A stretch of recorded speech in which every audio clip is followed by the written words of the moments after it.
أعوذ بالله من الشيطان الرجيم.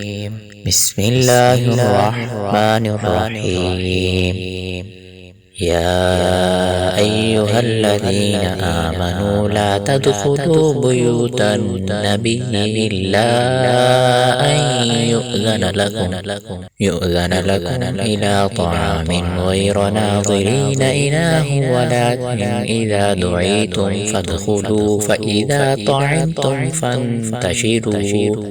فانتشروا ولا مستأنسين لحديث إن ذلكم كان يؤذي النبي فيستحيي منكم والله لا يستحيي من الحق.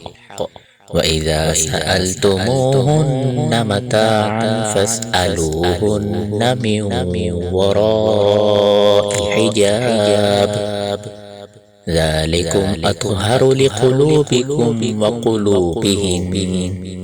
وما كان لكم أن تؤذوا رسول الله ولا أن تنكحوا أزواجه من بعده أبدا إن ذلكم كان عند الله عظيما. إن تبدوا شيئا أو تخفوه فإن الله كان بكل شيء عليما.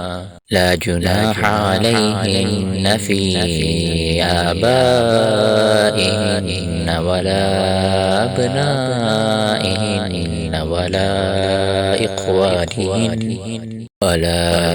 إخوانهن ولا أبناء إخوانهن ولا أبناء أخواتهن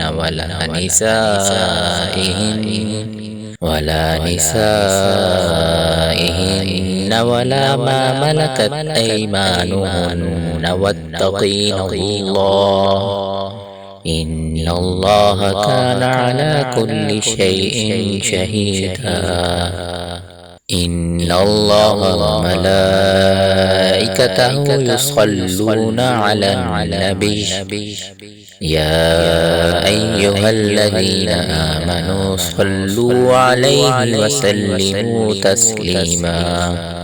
إن الذين يؤذون الله ورسوله لعنهم الله في الدنيا والآخرة وأعد لهم عذابا مهينا.